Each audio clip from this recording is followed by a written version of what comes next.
Olá a todos, sejam mais uma vez bem-vindos ao meu canal Step by Step Markets e poderão já pensar, o Luís está vestido de vermelho, mas não é o Pai Natal. Não é o Pai Natal, mas vai-vos trazer uma prenda porque o Natal está aí à porta. E garanto-vos uma coisa, a prenda vai ser tão longa e dada de forma tão espaçada que eu hei de demorar mais tempo a entregar esta prenda do que levaram os Reis Magos a chegar com a prenda junto do Menino Jesus. É verdade. Bem, e isto porquê? Porque ontem foi o meu dia de aniversário. Por isso eu vos vou dar uma prenda. De onde vem esta prenda? Primeiro vem de aquilo que vocês já fizeram e aquilo que vocês vão continuar a fazer, que é colocar like neste canal, é subscrever aqueles que é a primeira vez que o estão a ver e é reencaminharem para os vossos contactos aqueles que ainda não o fizeram, ok? Bem, mas isto advém e o dia de hoje, aquilo que se deve é porque na semana Mundial do Investidor, eu fui entrevistado por um jornalista que me tinha feito uma entrevista também, mas há 11 anos atrás. Esse jornalista desafiou-me com uma questão: Luís, a análise técnica poderá funcionar para uma alocação de longo prazo, para os investidores tomarem decisões com vista ao longo prazo? A resposta vocês vão ter que ver, vão continuar a ver este vídeo e lá vão encontrar a resposta. E aquilo que eu vos posso dizer também é que se quiserem ver a entrevista completa, tanto escrita como através do vídeo, na descrição deste vídeo, no link, desdobram em baixo e vão encontrar os links que vos vão levar diretamente a essa entrevista, toda ela completa, toda na íntegra, porque eu aqui só pus a parte onde eu estou a intervir. Bem, ouçam as perguntas com atenção e já voltamos a falar. Um dos ativos que tem estado quente, digamos assim, no mercado é justamente o ouro, a atingir e a bater recordes, quase uma base diária ao longo do mês de setembro. Atualmente está perto dos $2.700. Existe aqui fatores significativos de suporte e de continuação de valorização do ouro, digamos, até ao final do próximo ano e em 2025? Bem, primeiro, tecnicamente falando, dir-se-ia que para o ouro e para qualquer ativo que está em máximos históricos, o céu é o limite, portanto é infinito e prever aos níveis a que ele se poderá dirigir fica difícil. Eu posso dizer que tecnicamente ele tem objetivos-alvo nos 2.700 e aproximadamente acima dos 3.000, nos 3.080 aproximadamente, mas isso são níveis técnicos. Mas eu recordo-me de uma pergunta muito parecida em 2011, 2012, quando ele ameaçava máximos, em que eu via que quando um preço subia e o volume decrescia, não era fiável. Não é aquilo que se está a passar, estamos a verificar volume. Ora, se estamos a verificar volume, estamos a ver aqui, de alguma forma, eu diria que é uma medida tomada talvez pelos bancos centrais à cautela, de posicionamento talvez em ouro também, porque acaba por ser uma forma de estarem diversificados, e eu olho para o ouro nessa perspectiva, não na componente ativo de refúgio, como que aquilo que sempre se disse, mercados descem, ouro sobe, não, é mercado de refúgio como uma moeda ou como um bem que serve de transação em qualquer circunstância, não querendo ser dramático, mas numa situação catastrófica, como por situações que estamos a ver em alguns países, e vimos o exemplo do Iraque em 2003, se determinado país cai e determinada moeda desaparece, aqui a questão que se coloca é: a riqueza dessas pessoas que detinham essa moeda passa a valer quanto? Se cai um país e se cai uma moeda, vale zero. É muito simples, os cálculos são fáceis. Então, eu diria que se eu fosse uma dessas pessoas que possuía essa moeda, aquilo que era a minha maneira mais defensiva de estar posicionado era em ouro, que é um ativo que vale sempre, ainda que desde 1971 não está já relacionado, vamos dizer assim, com a moeda, mas é uma coisa que qualquer pessoa e em qualquer parte do mundo me aceitaria como forma de pagamento.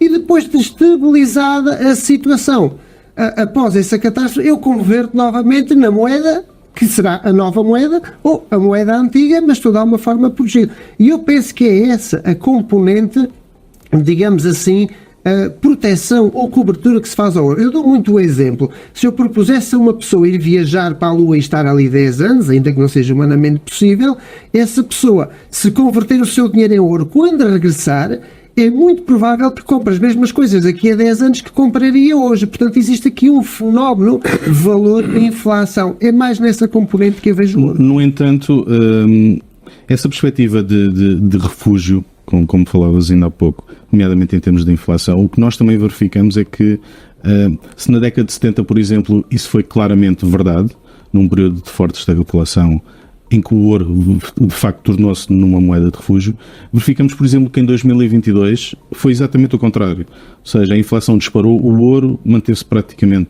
estável. Nota-se aqui quase uma sensação de que existem fatores variáveis cada vez mais importantes na cotação do ouro. Outro ativo, Luís, que este ano também tem estado de facto a brilhar são as ações, nomeadamente as ações norte-americanas. O S&P 500 conta até o momento com uma valorização de cerca de 20%. Do ponto de vista técnico, mas também do ponto de vista fundamental, o mercado continua barato para entrar ou, pelo contrário, começa a ficar extremamente caro? Pois, a verdade é que, em termos fundamentais, o mercado, como nós sabemos, desconta expectativas futuras, e nós sabermos quais são as expectativas dos investidores em relação ao futuro. Nós sabemos que muitas vezes eles puxam na medida em que, enquanto o mercado continuar em alta e a acreditar nessas valorizações, eles mantêm e fazem preços médios atuais sobre preços médios anteriores. Isso permite-lhes gerir um espaço entre aquele mínimo do início de ano e o do presente momento, e estão ali numa faixa que lhes permite uma margem de 7 ou 8%, em que o custo da oportunidade é ou nada perder ou ainda ganhar mais uma migalha, e essa é a forma que eu considero correta de se estar no mercado quando estamos perante o risco, é conseguirmos entrar num posicionamento em que o custo da oportunidade, em que temos de um lado da moeda nada a perder e do outro lado ganhar mais um pouco. O pior dos cenários é nada a ganhar, mas a verdade é que eu fiz uma... Mas isso é uma equação perfeita. É preciso o duro dessa equação, ou eu não diria o duro, é a palavra menos indicada, mas eu vou compará-la à anestesia de quando vamos ao dentista. A pica, temos que sofrer aquela primeira picadela para depois estarmos confortáveis. Então aqui o primeiro investimento é aquele onde nos expomos e entramos naquela fase em que realmente o mercado vai a partir daqui subir e estamos a ver aquelas oscilações, e depois dele se encontrar confortavelmente acima do nosso ponto de entrada é manter aquela posição, e quando ela tiver uma dilatação suficientemente tal, acumular-lhe uma outra posição, e eu diria que aí a pessoa já está mais confortável porque o preço médio que tem entre as duas permite-lhe gerir isso. Já agora, então neste momento, utilizando a tua metáfora, indo ao dentista e indo ao mercado, é um momento de sofrer ainda um bocadinho, ou pelo contrário? Se a pessoa já tiver uma posição mantida anteriormente e se já tiver esta metodologia, esta já não é a segunda posição, esta já é a terceira, a quarta ou a quinta. Lembremos que de 9 de março, eu vou fazer as contas, vou dar estas referências, do 9 de março de 2009, não são referências exemplares, mas 9 de março de 2009, 20 de setembro. E porquê 20 de setembro? Porque foi quando foi o vencimento de contratos e dos futuros e das opções sobre índices e ações. É os vencimentos trimestrais que servem de base para os investidores, que é onde fazem cobertura. Portanto, desde 9 de março a 20 de setembro do presente ano, 9 de março de 2009 a 20 de setembro do presente ano, o SP valorizou acumulado 777%. Isso corresponde a uma média uma rendibilidade média anualizada de 14,2%. Mas deste que ano não percebi. Qual o ano? Desde 9 de março de 2009. 2009. Porquê é que eu estou a escolher 9 de março de 2009? Porque foi o dia onde se marcaram os mínimos do Standard & Poor's, que foi após a crise subprime. E desde aí o mercado subiu, formando máximos sucessivos e mínimos consecutivos crescentes. Isto para dizer que quem está posicionado no longo prazo com esta perspectiva, primeiro não está desde 9 de março, porque ninguém acerta mínimos. Está adiante, portanto logo a média de 14,2 anualizado passa já facilmente para 8, porque temos ali a crise subprime, não é? Mas que é superior ainda assim à do ouro, que nas mesmas, por exemplo, estávamos a falar no ouro, nos mesmos períodos o ouro tem uma rendibilidade acumulada de 182% e de 6,9% anualizada. Já se víssemos o ouro em euros, porque estamos na Europa e somos europeus e temos a moeda euro, aí seria mais vantajoso, 219% acumulado e 7,7% anualizado. Mas o que é importante destacar aqui é, e que foi o que eu tive o cuidado de tentar perceber, é O ouro andou ali durante 2 ou 3 anos num período, digamos que aborrecido, que para quem está posicionado ele pode não ter muita paciência para o considerar um ativo de médio e longo prazo. Então, quando é que marcou este início e este impulso? E o ouro marca este impulso em outubro de 2023. Portanto, estamos a falar de há um ano. E de outubro de 2023, precisamente à mesma data, vencimento de futuros e opções sobre índice e ações, não é o vencimento dos futuros de ouro, mas foi uma data para ser comparada. O ouro ofereceu-nos uma rendibilidade acumulada neste período um ano de 44%, frente ao S&P 500 de 33%. Então, o que é que eu estou a ver aqui, com base na pergunta que me é feita? Que existe aqui um custo de oportunidade, talvez económico. E o custo de oportunidade económico é, se o investidor coloca essa questão que o Luís me acaba de fazer, será que o SP está demasiado caro? Como ninguém publicamente diz onde investe, a não ser declarado após o investimento, não é? É assim que acontece, ninguém declara, porque aquilo que todos sabemos, em bolsa vale zero. Quando toda a gente sabe o mesmo, vale zero, porque não há contraparte para aquela troca. Então, eu pergunto-me se o investidor se estará a alocar em ouro a desfazer de parte de ESP, por exemplo, de cotadas norte-americanas, e a pôr uma parte em ouro, e este impulso que se deu, se deve a isto. No entanto, também, não é voltar atrás, mas voltando a falar e falando aqui na Fed, não nos podemos esquecer de um fenómeno que nos leva também a pensar e a ponderar porque é que será que o ouro estará a fazer máximos consecutivos se o relacionarmos com esta questão do refúgio. É que os americanos ainda não estão totalmente despreocupados. Ou seja, eles estão preocupados ainda. Isto porque a Fed tem mandato duplo. A Fed não monitoriza só a estabilização dos preços, também monitoriza o emprego. Isso não acontece com o BCE. Então, se nós formos ver os dados, nós estamos perto de máximos de desemprego nos Estados Unidos, entre os 4,3 e os 4,2. 4,3 foi dados de julho, 4,2 dados de agosto. Os de setembro estão aí à porta, saem agora, portanto, sempre no início de outubro, não é? E os mínimos marcados são em janeiro de 2024, 3,7. Estamos longe daquilo que é o pleno emprego que eles desejam, que está na ordem dos 3%. Então, temos a inflação a descer, que a inflação de facto está nos 2 e pico, 2,5 aproximadamente. Nos Estados Unidos desceu consideravelmente, valores mínimos dos últimos muitos anos, na verdade, mas temos o emprego acima. Portanto, se colocarmos uma curva do desemprego e colocarmos uma curva da inflação, vemos a inflação a descer ligeiramente, mas o desemprego com uma ligeira subida, ainda que já esteja a perder uma força, porque desceu de julho para agosto de 4,3 para 4,2. Mas ainda mais relevante do que a taxa de desemprego é justamente a criação de empregos novos, que tem vindo a cair bastante. Penso que esteja em mínimos históricos a criação de emprego na economia norte-americana de 2021. E isso tem trazido aqui algum receio por parte dos investidores. Que se nota, sobretudo também nos mais jovens, é a falta de perspectiva de longo prazo. Eu gostava de questionar no sentido, como é que a análise técnica poderá ajudar, ou se ajuda, ou se faz parte, útil numa perspectiva de criação de uma estratégia de longo prazo? Como é que pode ajudar a orientar uma carteira com essa perspectiva? Muito bem. É uma excelente pergunta e que terá uma excelente, penso eu, e espero eu, resposta. Porque, pegando em todas as palavras que já foram ditas, isto dá vontade de dizer imensa coisa. E pegando nessas palavras, exatamente, eu costumo dizer que muitas vezes os jovens, esses jovens que entram de maneira abrupta, não têm paciência para enriquecer de maneira lenta e em vez disso decidem empobrecer rapidamente. Portanto, e então o que é que eu posso dizer quanto a isso? É que todos temos suficiente cérebro para estar neste mundo, que nem todas as pessoas têm suficiente estômago. E quando a coisa corre mal, pois não conseguem lidar com ela. Então, qual é a preciosidade, vamos dizer assim, da análise técnica? A análise técnica é uma ferramenta, acima de tudo, estatística. Convém referir que a estatística não é uma ciência exata.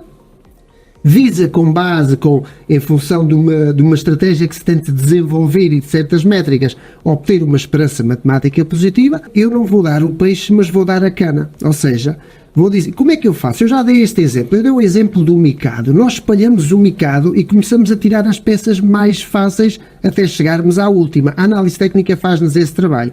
Quem não perceba nada de fundamentais poderá intuitivamente olhar para os gráficos e pensar assim. Ao contrário daquilo que as pessoas pensam é, aquilo que está mais alto eu vou vender e o que está mais baixo eu vou comprar. Não. O que está mais alto tende a subir e o que está mais baixo tende a cair. Mas faz sentido construir uma carteira para o longo prazo sem pensar em fundamentais? Ou seja, investir numa empresa sem conhecer os fundamentais? Consegue-se fazê-lo. Consegue-se fazê-lo da seguinte maneira. A análise técnica permite-me olhar para todos os gráficos e ver qual é aquele que mais sobe ou aqueles que mais força têm. Esta é a minha metodologia.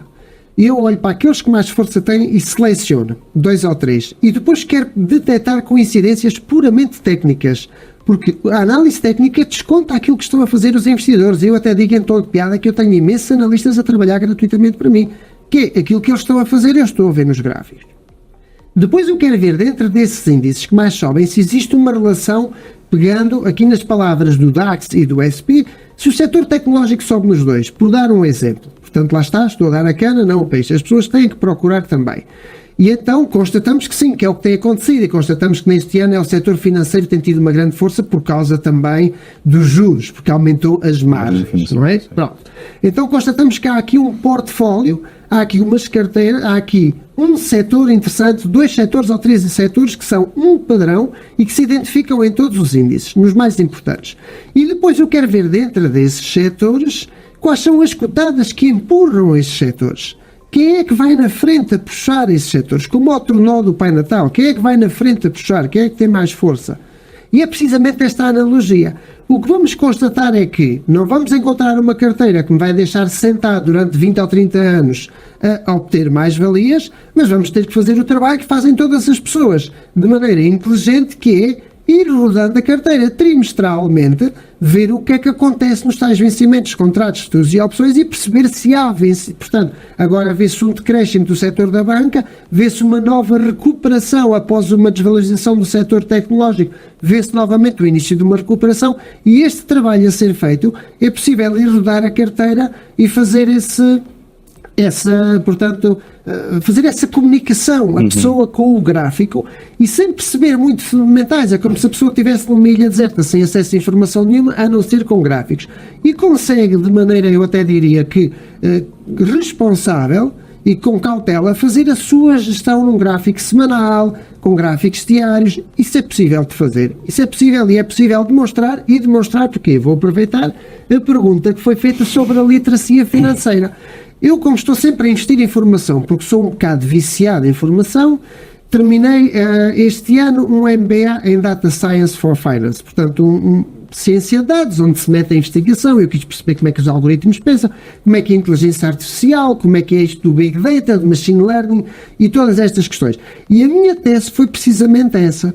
Eu vi essa notícia e quando vi essa notícia, eu digo assim, há aqui uma relação que está a ser mal feita pelas pessoas e que deve ser feita, porque vamos pensar assim, as pessoas quando investem em depósitos a prazo ou em obrigações e em títulos do Tesouro do Estado que são consideradas seguras, não é? Pensemos assim, agora temos que falar de macroeconomia. Então o Estado depende de quê? Quais são as receitas do Estado, não é? Ora bem, provém de despesas menos receitas e isto, o Estado tem saldo orçamental positivo ou tem déficit orçamental. É com isto que ele faz face a todas as despesas que ele tem com as suas receitas. E as receitas temos que voltar atrás. As receitas vêm de onde? Temos que fazer o percurso ao contrário. Vêm das empresas que pagam impostos. Então, se as empresas que pagam impostos não pagam impostos porque têm lucro, se têm lucro, essas empresas têm crescimento. Então vamos ver isso. Então, de alguma forma, é um pouco às vezes psicológico, em termos de literacia, as pessoas pensarem que estão em algo seguro, mas estão em algo seguro que está assente em algo que não é assim tão seguro, que é no empreendedorismo, que é no empresário que empreende, gera crescimento, paga salários, paga impostos porque obtém mais-valias e o Estado com isso vai recaudar e vai fazer face às suas despesas. Então, a pessoa pode estar mais facilmente colocada e alocada num índice que está em crescimento de uma economia que cresce e em cotadas as mais fortes desse índice e está a ver a sua curva do crescimento a ser exponencialmente superior. E esta foi a minha tese. Inclusive fiz comparações. Mas, Luís, mas já agora deixa-me interromper. Mas se fizesse isso, por exemplo, este ano não tinha investido no DAX. Sim. Ou seja, a economia alemã está claramente a entrar em recessão, o DAX está a ter um desempenho interessante este ano. Existe aqui a tal decalagem que provavelmente a análise técnica nos pode dar alguma indicação, e é daí que eu também tinha questionado como é que uma coisa pode suportar a outra para ajudar o investidor, ou seja, não Exato. numa perspectiva de comprar hoje para vender amanhã, mas se calhar para construir uma carteira, digamos, sustentável. Mas essa carteira tem que ser revista como fazem as pessoas mais mas isso acontece sempre, como faz Buffett, claro. como fazem essas pessoas todas. A Buffett tinha 43% ou 48% de posição no posicionamento da Apple, tem neste momento 23%, se não estou em erro. Portanto, tinha a última vez que vi. Mas achas que ele utiliza análise técnica? Não. Ele claramente tem a ideia de que quem olha para... Ele diz assim mesmo, ele diz isto publicamente, quem olha para aqueles bonequinhos vai se dar mal porque eu fartei-me de estragar dinheiro dessa forma.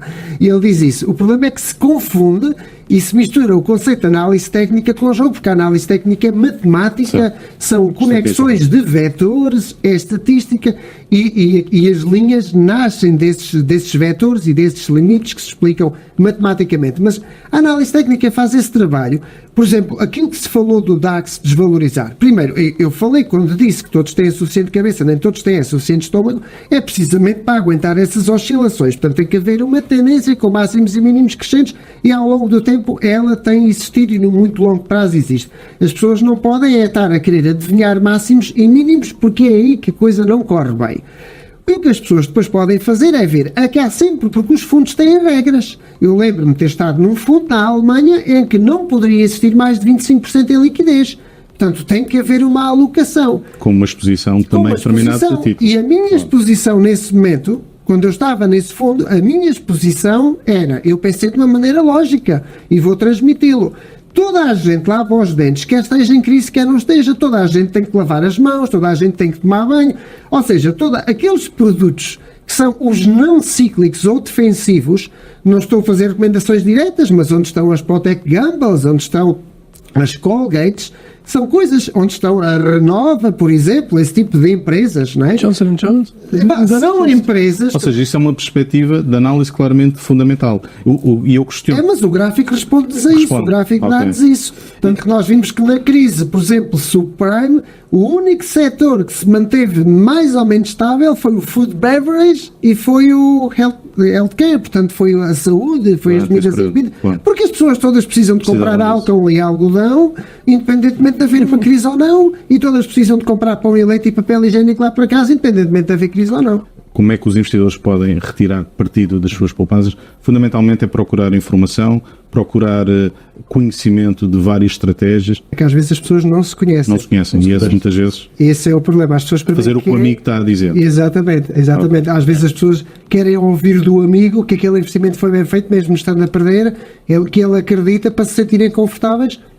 E a pessoa tem que se conhecer a ela, não é? Okay. E as suas capacidades, as suas limitações, porque já sabemos que muitas dessas pessoas, os seus objetivos é não haver limite e não querer perder nada. E essa não é uma equação. Não existe. Ok.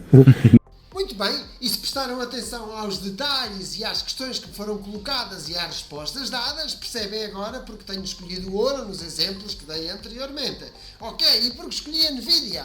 A questão foi colocada. Faz sentido nesta altura do campeonato? Como são feitas essas escolhas? Bem, a verdade é que eu falei do jogo do Mikado, tirar os pauzinhos primeiro de cima, e a resposta é esta. Basicamente, qual é a economia mais forte, a que mais puxa? É os Estados Unidos. Qual é o setor que mais está a dar contributo para estas evoluções? Nos últimos anos tem sido claramente o índice tecnológico, o S100.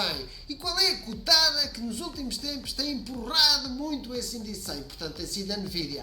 É também a mais desafiante, a mais volátil, para alguns a mais perigosa. É isso que nós vamos aqui ver de hoje em diante. Então, o que é desafiante e o que é difícil é colocar os stops numa empresa como essa, e essa vai ser realmente a minha prenda ao longo de todos estes dias. Não sabemos se vai funcionar, mas vocês vão cá estar para ver. Aquilo que eu vos posso garantir é que as prendas não se abrem sozinhas. Vocês vão ter que aqui estar para as abrir juntamente comigo. Aliás, vocês vão abri-las sozinho, assistindo a todos os vídeos, porque vão ser longos e eu apenas vos a vou entregar. Resta-vos a vocês quererem saber aproveitar ou não. Então, dada esta provocação que foi feita, a análise técnica, e a pergunta era: a análise técnica serve para criar uma carteira de longo prazo? Obviamente que sim. A análise técnica tem descontado naquele movimento do preço todos os seus fundamentais. Retirem a possibilidade de existir um gráfico para ver preços. Vão vê-lo a piscar. E ele pisca porquê?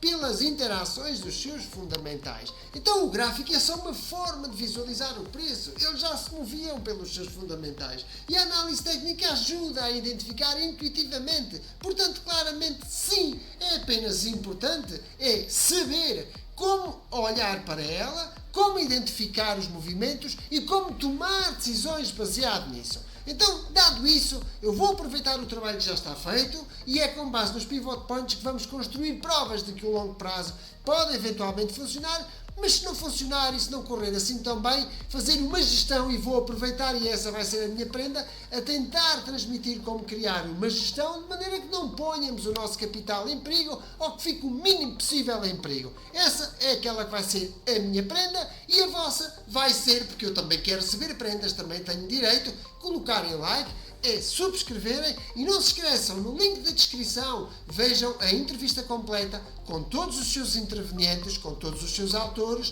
todos os seus protagonistas, tanto escrita como no vídeo no YouTube do canal que fez essa entrevista. Um beijo a todos, até à próxima semana, onde vocês vão começar a abrir essa prenda.